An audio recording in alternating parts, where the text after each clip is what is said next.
আসসালামু আলাইকুম, সবাই কেমন আছেন? বাজারে ইলিশ মাছ একদম সস্তা, খুবই কম দাম।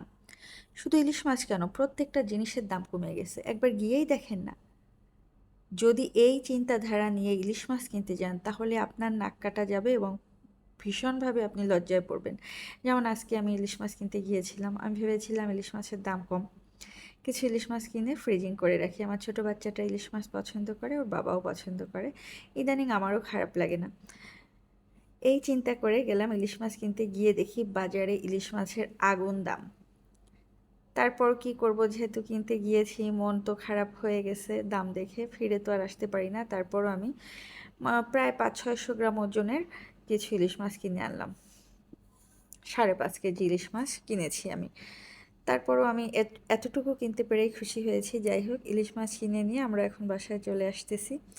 তবে জিনিসপত্রের দাম কিভাবে কমবে? একটা বিধ্বস্ত দেশের অবস্থা, যেখানে চুরি চামারি করে লুটপাট করে দেশটাকে একদম বিলুপ্ত করে গেছে সব কিছু, মানে কি বলে এটাকে, সেই দেশে কি কোনো জিনিসের হুট করে দাম কমতে পারবে নতুন সরকার এসে? এটা তো আর আমরা আসলে ইনসাল্ট করে বললে হবে না। কোনো কিছু দাম কমাতে পারছে না কেন? দাম কমাতে গেলে প্রত্যেকটা জিনিস একদম গোড়া থেকে কমাতে হবে, যেটা করতে অনেক সময় লাগবে। যাই হোক, আমি ইলিশ মাছগুলো কিনে আনার পরে ভালো করে ধুয়ে পরিষ্কার করে একটা একটা মাছ সাজিয়ে রাখছি। আমার বৃথা চেষ্টা ক্যামেরায় মাছগুলোকে বড় করে দেখানোর জন্য, এই জন্য বিভিন্ন অ্যাঙ্গেলে রাখছি, বাট কোনোভাবেই বড় দেখাচ্ছে না, বরং জড়ো ছোট দেখাচ্ছে। যাই হোক, আমি ইলিশ মাছ কিনতে পেরেই খুশি, বড় ছোট যাই হোক, আমার তাতে কোনো প্রবলেম নাই। একটা মাছে আমাদের একদিন চলে যাবে তিনজনের। তাহারির ইলিশ মাছ খায় না। তবে মাছগুলো একদম তাজা ছিল, কোনো ডিমও ছিল না। ইলিশ মাছগুলো আমি একটা একটা করে পরিষ্কার করে রাখছি, আর আমি এর মুখের ভিতরে হাত দিয়ে যত কাদা ছিল সেগুলোও পরিষ্কার করে রাখছি। আমার ধারণা ইলিশ মাছ ফ্রিজে বেশি দিন রাখলে এটার গন্ধ হয়ে যাওয়ার একটা বিশেষ কারণ হচ্ছে এর গালের ভিতরে যে কানসাটা থাকে ওইটার ভিতরে কাদা ময়লা জমে থাকে, ওই কারণে মাছেও গন্ধ হয়ে যায়। আর ওটা যদি একটু পরিষ্কার করে লেবু দিয়ে রাখা যায় তাহলে তো আরও ভালো। যেহেতু এটা আমার অনেক দিন সংরক্ষণ করব না, এই জন্য আমি লেবু দেওয়ার প্রয়োজন বোধ করছি না। জাস্ট ধুয়ে সুন্দর করে আমি একটা একটা করে পলি পেঁচিয়ে রেখে দিব, যেন আমার প্রত্যেক দিন বা যখন খাবো সেদিন একটা করে বের করতে কোনো ধরনের সমস্যা না হয়। আমি মাছ ধরছিলাম আর তানভীর ভিডিও করছিল। মাছ ধোয়ার শেষে তানভীর আমাকে বলল, তোমার পানির ভিতর থেকে কি আর দু একটা মাছ বের হবে না? আমি শুনে হাসতেছিলাম যে না, এটা আর বের হবে না, এখানে 11টা মাছ আছে।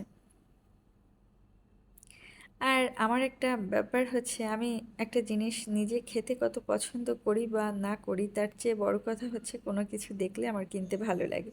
তাই বলে যাই দেখবো সেটা কিনবো, ব্যাপার কিন্তু সেরকম না। কিছু জিনিস যেটা বাসায় প্রয়োজন, এই জাতীয় জিনিস দেখলে আমার কিনতে ভালো লাগে। যাই হোক, আমার মাছগুলো প্রায় ধোয়া শেষ। আর আজকে আমি সারাদিন বাইরে ছিলাম, আমাদের একটা দাওয়াত ছিল, দাওয়াত ঠিক না, সব বন্ধুবান্ধব মিলে একটা গেট টুগেদার ছিল, সকাল থেকে দুপুর পর্যন্ত। দুপুরে আমি বাসায় এসে সব কিছু আমার টুকটাক যা কাজ ছিল, খালা আসছিল, সব কাজ বাজ সেরে আবার সন্ধ্যার পরে একটু কারওয়ান বাজার গিয়েছিলাম। তানভীর বলল সন্ধ্যার পরে ওই রাস্তার ধারে নাকি ভালো মাছ পাওয়া যায়। তো গিয়ে দেখলাম, তো বললামই আপনাদেরকে, আগুন দাম। মাছের যে দাম, গেলেই আপনার মেজাজ খারাপ হয়ে যাবে। আর ইলিশ মাছ বিক্রেতাদের ভাব দেখলে এমন মনে হয় যে আপনি রিক্সাওয়ালা আসে কোনো সচিব টচিব এরকম হবে। এগুলোর দাম কোনো ব্যাপারই না, এসব হরহামেশা মানুষ কিনে খেতে পারে, এরকম একটা অবস্থা।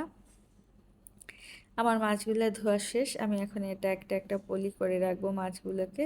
মাছগুলো ধোয়ার পরে বেশ সুন্দর স্বচ্ছ পরিষ্কার লাগছে দেখতে। আর আমি সাধারণত বাজার থেকে যে ধরনের মাছ আনুক না কেন, প্রত্যেকটা মাছ ধুয়ে পরিষ্কার করে রাখি। এমনকি চিংড়ি মাছও ধুয়ে রাখলে আমার নিজের কাছে একটু স্বস্তি বোধ করি। যাই হোক, মাছ ধোয়া শেষ। তানভীর বলছিল তুমি হাতে নিয়ে একটু পোজ দাও, আমি হাতে নিয়ে একটু হাসি দিলাম, আমার লজ্জা লাগছিল। তারপরও একটু ভিডিও করার প্রয়োজনে মাছটা হাতে নিলাম। আর তাহফিফের জন্য 2 পিস মাছ ভেজে নিচ্ছি, যেহেতু আমরা সারাদিন বাসায় ছিলাম না। ডাল ভাত আছে, একটু গরুর মাংস শুটকি ভুনা ছিল, সেটা তাহারির খেয়েছে। তাহফিফ ওটা খেতে পারে না। তানভীর আমি খাবো না, কোনো প্রয়োজন নাই। দুপুরে আমরা ভরপেট খেয়েছি বাইরে। আর এখন তাহফিফের জন্য একটা মাছ ভাজছিলাম, আর তানভীর বলল ওর জন্য একটা ভাজি, ও এমনিই খাবে।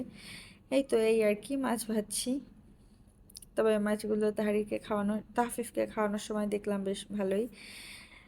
এই তো এই পর্যন্ত আজকে আমার ব্লগ। আপনারা ভালো থাকবেন। আল্লাহ হাফেজ।